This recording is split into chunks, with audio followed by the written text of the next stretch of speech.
오늘은 7월 첫째 주일이면서 맥추 감사절입니다. 오늘 말씀 전하기 전에 먼저 우리 소개하고 또 환영하고 그럴 분들 많아요.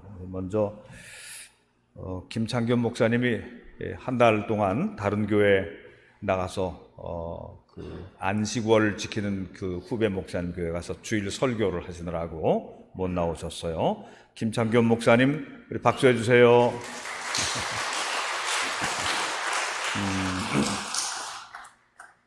그 다음에 오연숙 장로님이 석 달 동안 미국에 딸 사위 또 손주 보러 가셨다가 그저께 오셨죠?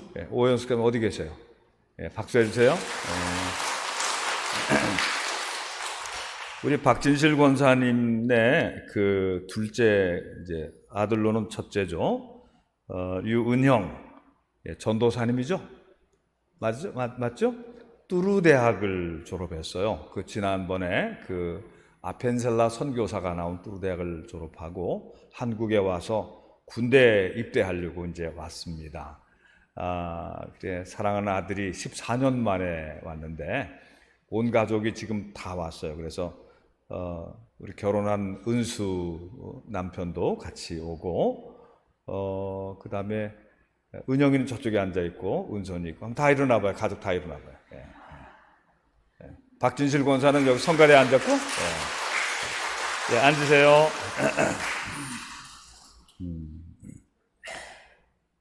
그리고 우리 오늘 오후 예배 설교해 주러 오신 현재호 목사님, 홍천의 한서교회 담임하시다가 이번 4월 달에 은퇴하셨는데 현재호 목사님 잠깐 일어나세요. 사모님 저 뒤에 앉아 계시네. 잠깐 일어나세요. 오후 예배 설교해 주실 겁니다.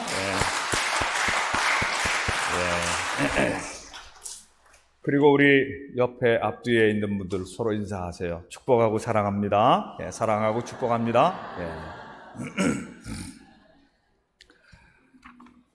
오늘 맥추절인데 맥추절은 구약 성경에 하나님의 백성이 1년에 3번 지켜야 되는 큰 절기 중에 들어있어요. 6월절, 77절, 초막절 이렇게 3가지를 지켜야 되는데 6월절은 무교절이라고도 말하고 이 77절을 이제 맥추절이라고도 그렇게 말하는 것입니다. 그리고 나서 이제 가을에 지키는 초막절, 장막절, 수장절이라고도 하는데 이런 이제 가을 우리가 지키는 이제 땡스기빙 데이 같은 그런 절기를 지키는 것이죠. 이스라엘의 이 절기는 6월절부터 시작이 되는 거예요. 6월절이라고 하는 거는 여러분들이 아시다시피 출애굽 이스라엘 백성이 한 400년 동안 애굽에서 살았는데 그 뒷부분은 노예로 살게 되는 거예요. 그래서 정말 그 학대받고 그 매맞고 굶주리고 불행하게 노예로 살다가 하나님께서 모세를 통해서 그 백성을 출애굽시키고 자유와 해방을 주셨을 때에 그날을 기념하는 게 6월절입니다.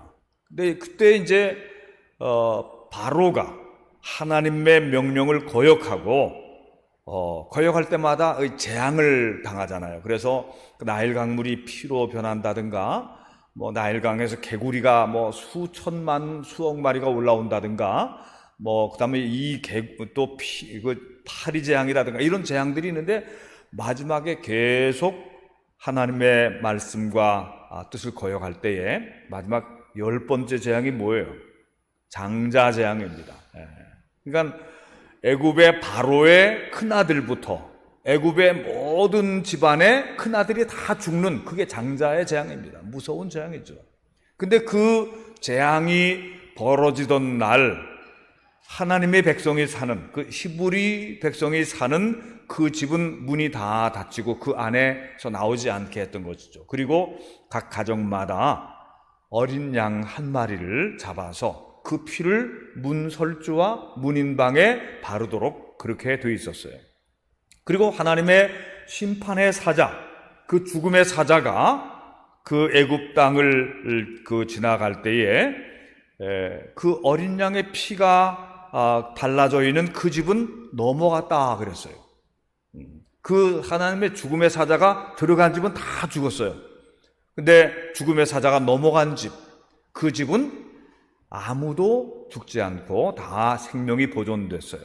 근데 그때의 이스라엘 사람들, 그 히브리 민족은 그 안에서 빵에 부풀지 않은, 누룩을 넣지 않은 그 밀가루 반죽을 구워서 무교병 빵을 만들어서 먹고 내일 새벽에 아침 일찍 출발하게 될 출애굽을 준비했던 것입니다. 그래서 그것이 유월절의 히브리 말은 파사크, 넘어가다는 뜻이에요.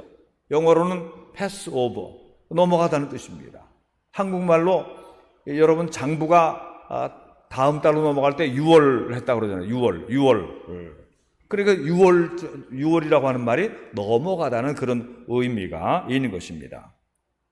그래서 그 6월절이 우리의 기독교 절기로 보면은 부활절하고 같은 절기예요. 왜냐하면 예수님이 6월절 바로 전날 잡혀 죽으시고 사흘 만에 다시 살아나셨기 때문에 6월절과 부활절은 겹치는 절기라고 보면 되는 것입니다. 그래서 그 절기에서부터 시작해서 7주간이 지나요. 그래서 77, 그럼 77이 49잖아요. 7주간이 지난다고 해서 77절이라고도 말하고 오순절이라고도 말하고, 그때가 맥추, 즉 보리나 밀을 추수하는 때가 겹치기 때문에 보리 추수 감사절을 지내는 것입니다. 구원해 주신 하나님께서 주신 땅에서 또 파종해서 밀과 보리를 추수해서 그것을 감사드리는 것이 77절, 또 맥추절 이렇게 되는 것이죠. 그리고 이제 그날에는 추수감사의 예물을 가지고 하나님 앞에 나와서 감사를 드리는 그런 날이고요. 가을 끝자락으로 넘어갈 때는 이제 마지막에 올리브라든가 또 포도라든가 모든 열매들을 다 따고 이제 겨울 준비를 하게 되는데, 거기는 아주 추운 겨울은 아니고 이제 이제 추수를 할 수 없는 이제 그런 파종을 할 수 없는 그런 절기가 오는데, 그 절기에 이제 장막절, 초막절을 지키게 되는 것입니다. 이 초막절, 왜 초막절이고 장막절이냐? 이스라엘 광야에서 생활할 때에는 초막을, 또 텐트를 짓고 살았기 때문에 하나님이 주신 젖과 꿀이 흐르는 그 땅에 들어와서 살 때에 모든 추수를 다 마치고 나서 그들은 이제 집 안에서, 편안한 집에서부터 나와서 들판이나 혹은 넓은 광장에 나가서 풀과 또 나뭇잎 이런 것으로 얼기설기 초막을 짓고, 어떤 집은 텐트를 또 치고 거기서 일주일 동안 함께 사는 거예요.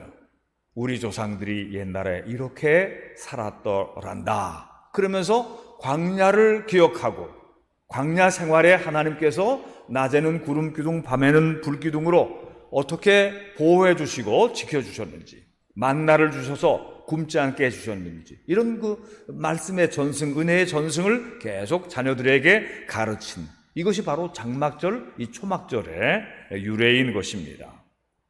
사람은 참 잊어버리기를 잘하는 존재예요. 그 중에서도 은혜는 잘 잊어버려. 못된 나쁜 기억은 오래 가지고 있어요. 그래서 우리나라의 속담에도 은혜는 물에 새기고 원수는 돌에 새긴다, 이런 속담도 있어요. 은혜는 다 까먹고, 좋았던 일, 감사해야 할 일들은 다 까먹고 불평과 원망만 잔뜩 남아가지고 누가 나에게 잘못해 주는 것만 계속 남아갖고 있는, 이제 이런 게 우리 일반적인 모습인데, 성경에는 하나님께서 너는 은혜를 기억해라, 그렇게 말씀하고 있어요. 오늘 아까 읽은 말씀 중에 출애굽기 20장 8절부터 11절을 우리 같이 읽어보도록 하겠습니다. 출애굽기 20장 8절부터 11절, 우리 다 같이 시작. 안식일을 기억하여 거룩하게 지키라. 엿새 동안은 힘써 내 모든 일을 행할 것이나 일곱째 날은 내 하나님 여호와의 안식일인즉 너나 내 아들이나 내 딸이나 내 남종이나 내 여종이나 내 가축이나 내 문 안에 머무는 객이라도 아무 일도 하지 말라. 이는 엿새 동안에 나 여호와가 하늘과 땅과 바다와 그 가운데 모든 것을 만들고 일곱째 날에 쉬었습니다. 그러므로 나 여호와가 안식일을 복되게 하여 그날을 거룩하게 하였느니라. 아멘. 여러분, 하나님께서 너희가 안식일을 기억하여 거룩하게 지키면 좋겠다, 그런 권유형도 아니고요. 안식일을 기억하여 거룩하게 지키라, 이건 명령문입니다. 명령문. 우리가 선택할 수 있는, 자율적으로 선택할 수 있는, 지켜도 되고 안 지켜도 되는 그런 것이 아니고 지켜라. 누구의 명령? 하나님의 명령인 것입니다. 기억해서 지키라 그런 얘기예요. 이것은 하나님이 우리에게 어미롭게 하신 명령이에요. 안식일을 기억해야 할 것은 이 안식일로 인해서 모든 사람들이 노동해서, 힘든 노동에서 합법적으로 쉼을 얻게 되었기 때문입니다. 애굽에서 노예 생활을 했던 이스라엘 백성들에게는 쉼이 절대적으로 필요했던 거예요. 그들은 노예이기 때문에 권리가 없었던 것이죠. 그런데 출애굽 해방을 통해서 여호와 하나님이 주신 자유와 해방이 너무도 기쁘고 감사한 구원의 사건이었던 것입니다. 시내산에서 하나님께서 계명을 10계명을 선포하실 때에 10계명 중에서 제 4번째 계명이 안식일을 기억하여 거룩하게 지키라, 그런 말씀이에요. 누구든지 안식일에는 천지를 창조하시고 생명과 자유를 주신 하나님을 기억하고 감사해야 하는 것입니다. 자신과 가족들뿐 아니라 자기 집에서 부리는 노예나 머슴도, 소나 말, 나귀 같은 가축들도 쉬게 해야만 한다, 그런 얘기입니다. 자기는 쉬고 가족들이나 또 혹은 머슴이나 집에서 부리는 종들은 일하게 하고, 그래서는 안 된다 그러죠. 사장은 쉬고 직원들은 일하게 했다, 이것도 안 된다, 그런 말씀입니다. 이게 성경에 있는 가르침이에요. 이처럼 자기 자신뿐만 아니라 가족들뿐만 아니라 하인들과 가축들까지 일주일에 한 번은 꼭 쉬어야 한다고 하는 것이, 이것이 바로 아주 가장 오래된 인권 선언이고 가장 오래된 동물 보호법이에요. 이 10계명의 선언은 지금부터 3300년 전에 선포된 그런 하나님의 말씀, 계명인 것입니다. 이게 얼마나 놀라운 가르침입니까? 예수님이 탄생하기 전 1300년쯤 전에 선포된 계명이란 말씀이죠. 그러니까 오늘날 세계 모든 나라의 달력에 빨간색으로 표시된 일요일을 다 쉬게 된 것, 그것이 바로 성경이 기원인 거예요. 성경은 인류의 인권의 교과서라는 그런 말입니다. 믿으시면 아멘. 인권의 교과서예요. 근데 오늘날 민주노총이나 전교조나 또 어떤 극단적인 노동운동을 하는 그런 단체들, 그 운동의 뿌리를 거슬러 올라가다 보면 결국에는 히브리 민족이 노예였던 상태에서 출애굽해서 자유를 얻었던, 하나님이 모세를 통해서 이루신 구원과 자유, 해방 역사에 이르게 되는 것입니다. 그러니 오늘날 인권운동을 하는 모든 사람들은 노예들에게 해방과 자유를 주신 하나님을 먼저 알고 하나님께 감사하고 하나님을 경외해야 마땅한 것입니다. 그런데 성경을 교본으로 사용하던 인권 주창자들이 오늘에 와서는 하나님을 부인하고 성경을 부정하면서 절대 인권 존중, 그 인권이 하나님보다 더 위에 올라가 있어요. 그 사람들은 하나님도 없고 인권만 있는 것입니다. 그러다 보니 별의별 가증하고도 음란한 일들을 다 인권이라고 말하게 되는 것이죠. 그러므로 인권운동하는 사람들이 하나님의 성경 말씀을 거역하면서 무지하게 행동하고 말하면 그 자체가 심히 타락되고 교만하고 아주 악랄한 그 범죄가 되는 것입니다. 여호와 하나님은 이스라엘 백성에게 말씀하실 때에 나 여호와는 거룩한 하나님이니 너희도 거룩한 백성이 되어라 이렇게 말씀하셨어요. 레위기의 주제가 다 이 하나님은 거룩하시다.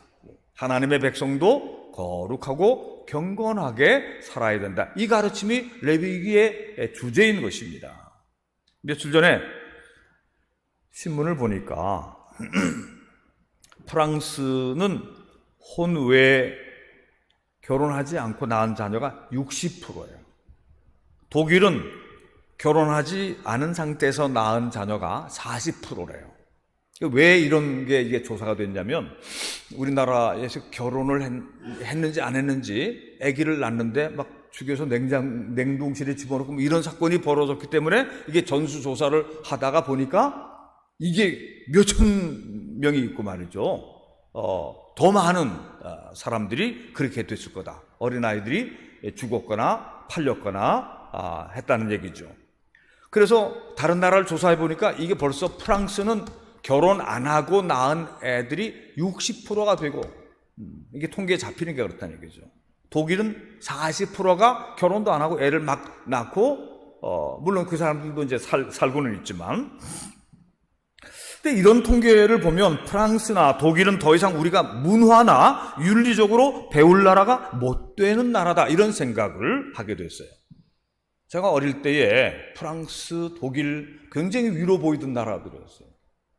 근데 그 나라가 성경에서 벗어나서 기독교 전통에서 벗어나서 그 자유가 방종으로 흘러가는 그 무신론적인 인본주의적인 사고로 흘러간 나라가 됐을 때 그 나라들은 볼 게 없는 나라가 되어버리고 말았다는 거예요. 해외에 나가다 보면 옛날에 굉장히 높아 보이던 나라들이 아래로 보이는 나라들이 생겨나는 거예요. 경제적인 문제만 갖고 그러는 것이 아니고 이게 나라가 추락하고 타락하고 아주 음란한 나라가 됐다. 여러분 지금 프랑스 보세요. 지금 프랑스 막 폭동이 일어나가지고 그런 일이 자주 일어나요. 보면 자주 일어나요. 물론 프랑스에도 훌륭하고 멋진 사람들도 살 거예요. 그러나 전체적으로 보면 이상하게 혼란한 나라가 그 나라예요. 남자와 여자가 결혼해서 자녀를 낳는 것이 창조의 원리라고 하나님의 뜻이라고 성경에 기록되어 있어요. 한 남자와 한 여자가 결혼해서 하나님이 짝지어서 하나 되게 했으니 사람이 나누지 못할지니라 그랬어요. 결혼한 부부는 가늠한 일을 저지른 외에는 절대로 이혼해서는 안 된다. 이게 다 예수님의 가르치는 것입니다. 여러분 어떤 거는 예수님의 가르침을 받아들이고 어떤 거는 제껴놓고서 제멋대로 하면 그게 크리스찬이 되겠습니까? 이 서구의 선진국들이라고 하는 그 나라들이 그렇게 살다가 보니까 하나님이 그들에게 복 주셔서 잘 사는 나라가 됐는데 잘 사는 나라가 하나님의 은혜를 기억하는 것을 망각해버리고 살다 보니까 추락하고 별 볼 일 없는 아주 형편없는 나라가 아주 형편없는 사회가 되고 있는 걸 볼 수가 있습니다. 아주 음란한 사회가 됐어요, 여러분. 그렇게 계명과 성경 말씀을 어기면서 무한의 자유를 누리려 하다 보면 거기에는 행복보다는 불행이 덮쳐올 것입니다. 이 덮쳐오다는 표현이 합당하다고 생각해요. 자기도 모르는 사이에 덮쳐오게 되는 거예요. 예기치 못한 치명적인 질병들, 그 질병들 중에는 여러 가지 성병 같은 것들이 있고요. 에이즈 같은 그런 질병들이 있는 것입니다. 불행과 허무가 그들의 인생을 지배하게 될 것입니다. 여러분들 그 사람들이 행복하게 살질 못해요. 여러분들 게이나 레즈비언이 행복하게 살다가 행복하게 죽었다는 그런 책이나 그런 글 있으면 갖고 와봐요. 우리나라 어떤 사람이 그런 걸 소재로 해가지고 그 드라마를 쓰려고 그러다가 기독교 교회가 강력하게 반발해가지고 거기 잠깐 이게 멈추고 있는 걸 제가 알고 있습니다. 이 동성애와 트랜스젠더, 이 프랑스와 독일을 비롯해서 미국이나 유럽 같은 데서 벌어지고 있는 이 진보적인 성풍속도를 우리가 비상경계해야 되는데 이 동성애는 여러분들 알고 있고 트랜스젠더는 이 젠더, 이 성인데 성을 자기가 자유롭게 선택할 수 있다고 하는 거예요. 나 이제부터 여자 할 거야. 나 이제부터 난 남자 할 거야.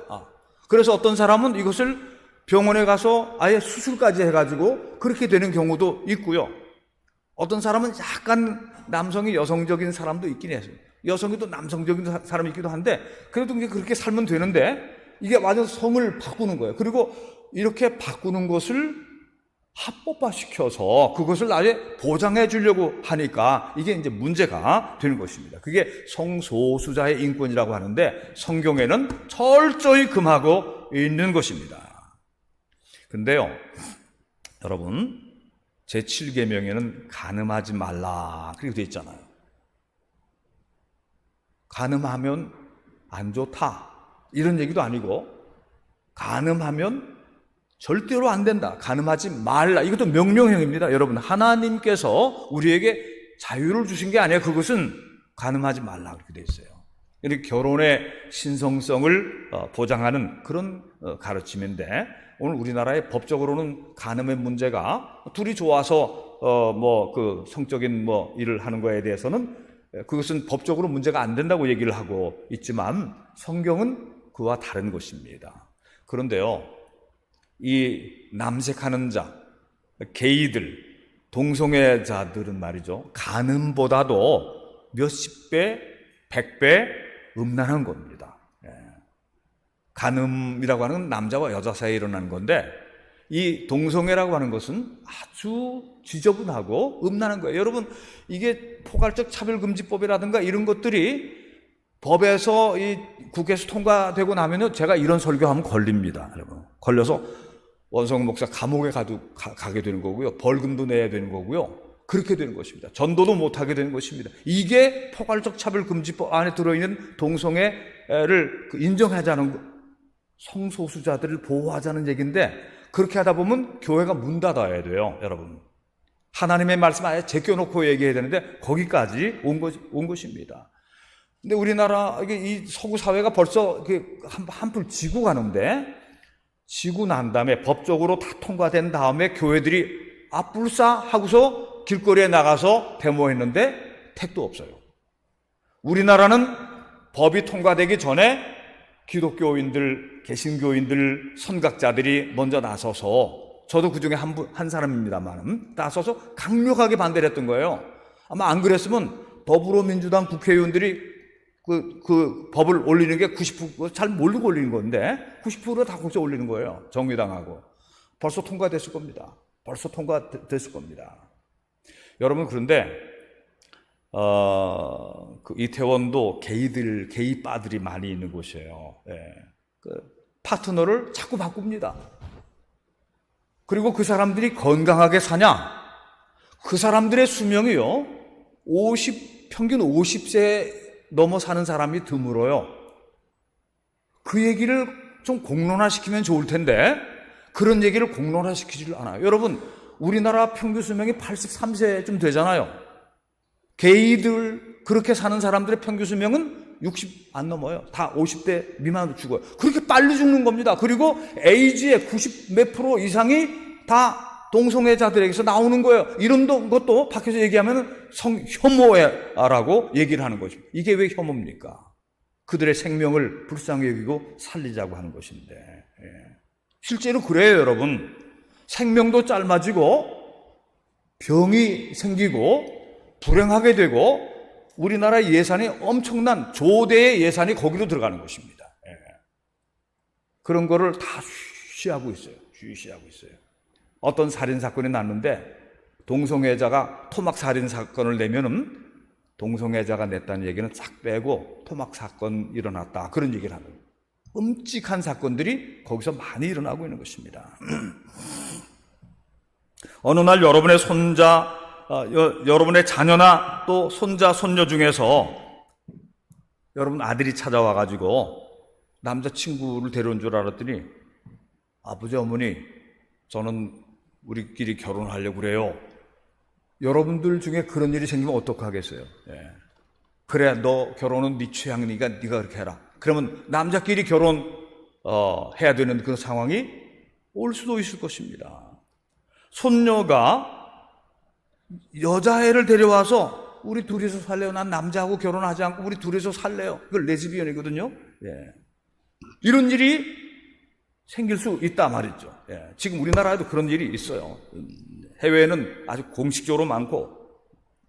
근데 교회 안 다니고 세상의 잘못된 사상과 풍조에 따라 살다 보면 마약을 하는 청소년들도 훨씬 더 많아질 것이고, 지금 우리나라 마약 막 지금 비상 걸렸어요. 예.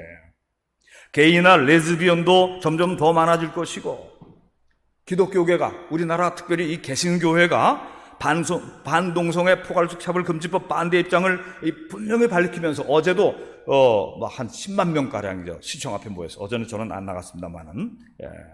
그렇게 하기 때문에 우리나라는 아직 지켜지고 있어요. 예. 사랑하는 성도 여러분들이, 오늘 우리가 주의를 기억하여 거룩하게 지켜야 하는 것은 우리가 은혜를 잘 잊어먹는 이 약점이 있기 때문에 그런 거예요. 그래서 자꾸 기억해야 돼요. 하나님의 자녀들은 우리의 생명이 우리 자신의 것이 아니라는 사실을 인정해야 되는 것입니다. 나는 날이 있고 죽는 날이 있단 말이죠. 한 번 죽는 것은 사람에게 정한 것이요, 그 다음에는 심판이 있을 것이라 그랬어요. 이것을 피해갈 사람이 어디에 있겠습니까? 우리 인생이 70이요 강건하면 80이라도, 그래도 100세까지 사는 사람들도 있기는 하지만 그래도 그 전에 다 죽어요. 그리고 하나님 앞에 서게 될 것입니다. 창세기 3장 19절을 보면 너는 흙이니 흙으로 돌아갈지니라 그랬어요. 선악과를 따먹은 아담과 하와에게 하나님이 하신 말씀이에요. 이 하나님께서 이스라엘 백성에게 1년에 3차례씩 하나님을 뵈러 성전으로 올라오게 하셨을 때에 6월절, 77절, 이게 맥추절이라고, 또 초막절. 근데 이제 예루살렘에서 가까운 동네는 하루만 올라갔다가 올 수 있겠죠. 근데 대부분 다 좀 멀리 사니까 가는데 한 2, 3일 걸려요. 오는데 한 2, 3일 걸려요. 예루살렘 안에서 한 일주일 가까이, 일주일 정도 예배를 드리고 감사절 축제를 하면서 친척들도 만나고 다 사람들 만나고, 거기서 율법의 말씀과 예언서의 말씀과 시편의 말씀들을 듣고 배우고 또 기도하고, 그러다가 이제 다시 내려오는데, 이런 절기가 1년에 3차례 있었다. 요즘도 우리가 설 같은 때는 여러 날 휴가가 주어지잖아요. 근데 이때는 이 사람들에게서 특별한 축제의 절기예요. 예루살렘에 이런 감사제, 6월절 혹은 맥추절 혹은 수장절, 이런 절기를 지키러 갔다 오면 우리는 하나님의 특별히 선택된 백성이다, 이런 어떤 정체성, 우리는 모두 아브라함의 자손이다, 우리는 모세가 하나님의 은혜 가운데 이끌어내신, 광야를 통과하고 젖과 꿀이 흐르는 땅을 주신 그런 하나님의 은혜의, 그리고 율법의 백성이다, 이런 것을 다 새롭게 기억하고 확인하고 자신의 정체성을 바로 하면서 은혜롭고 거룩하게 살아가던 그 시절이 있었던 것이죠. 이것이 다윗 왕과 솔로몬 왕 시절에는 이런 축제들이 신앙 안에서 잘 이루어졌어요. 그런데 이제 우리가 역사 얘기도 좀 했지만, 솔로몬 왕이 죽은 다음에 이스라엘의 12지파 중에 10지파를 잘라내서 가지고 올라간 왕이 있잖아요. 북왕국 이스라엘의 느바세 아들 누구요? 여로보암. 느바세 아들 여로보암이 북왕국을 따로 만들었어요. 남쪽에는 유다라고 하는 왕국이 이제 예루살렘 중심으로 해서 진행되고, 근데 느바세 아들 여로보암이 이 경계선을 걷고서 남쪽 경계선의 베델과 저 북쪽의 단에다가 뭘 세워요? 금송아지를 세워요.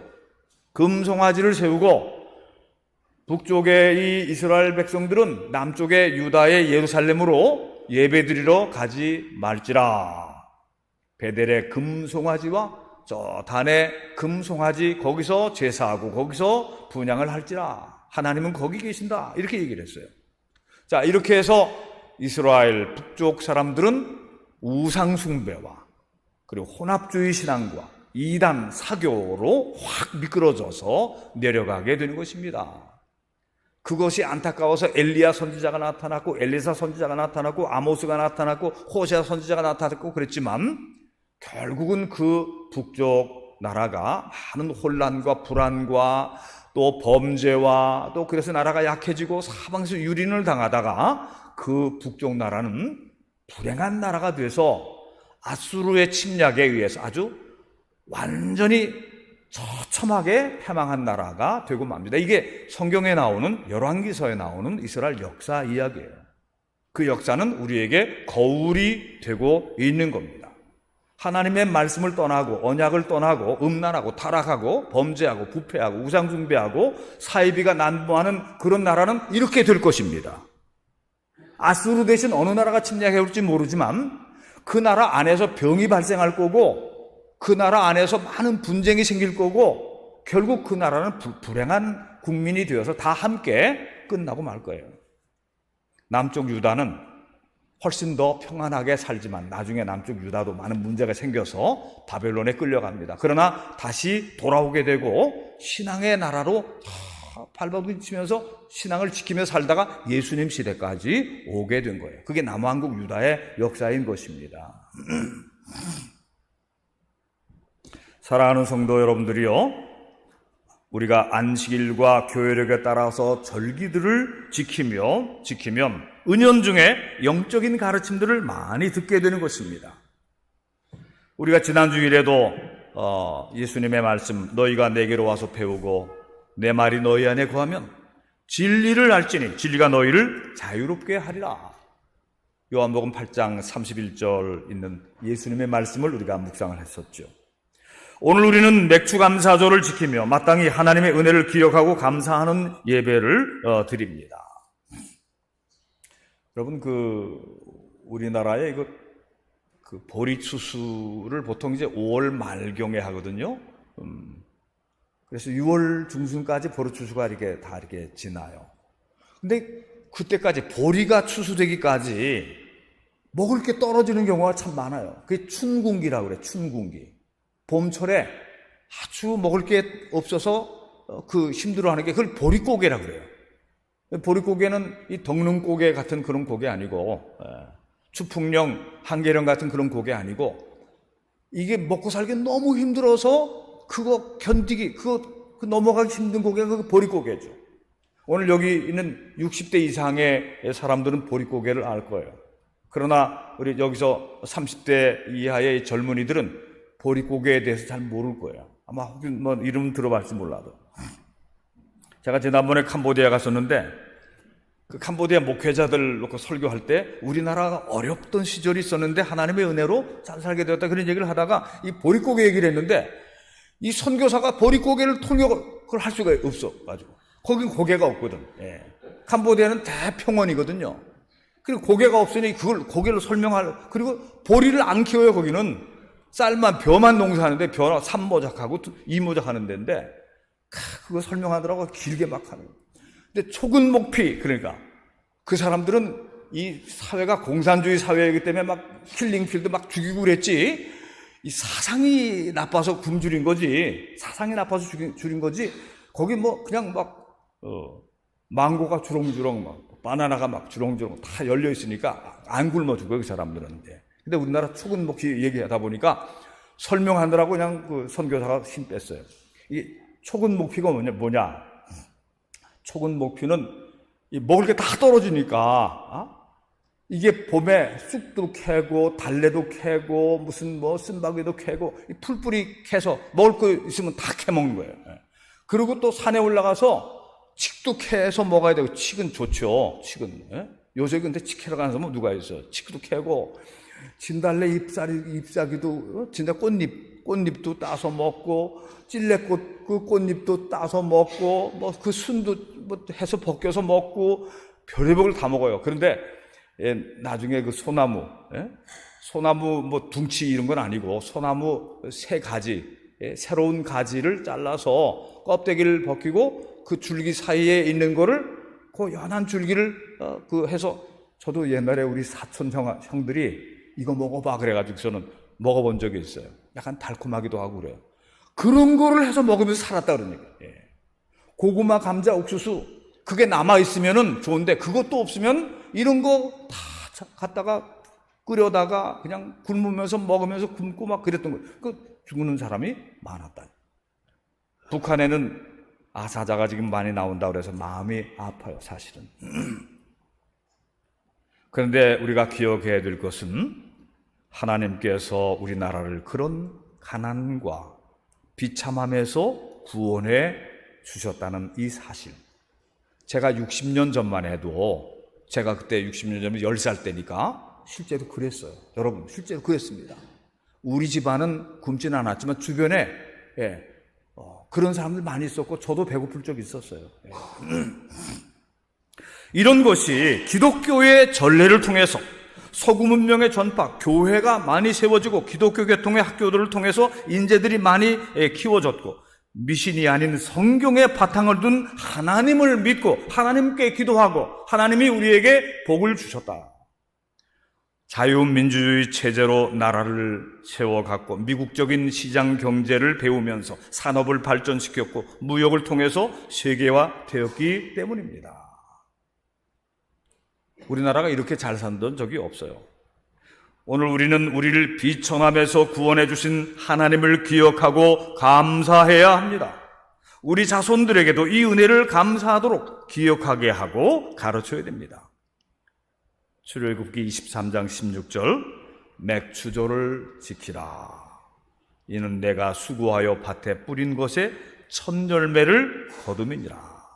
사랑하는 성도 여러분들이요, 하나님의 은혜를 잊지 마시기를 바랍니다. 아멘. 지난날 하나님께서 우리를 어떻게 비천한 데서, 가난한 데서, 힘든 데서, 괴로운 데서, 죽고 싶은 그런 상황에서 우리를 건져주셨는지 그거를 기억하는 시간이 되어야 돼요. 맥추 감사절과 같은 감사절의 절기를 잘 지키며 매주 안식일을 잘 지키고 그 의미를 우리의 자녀, 우리 손자녀들에게 열심히 가르쳐 주어야 할 것입니다. 기도하십시다.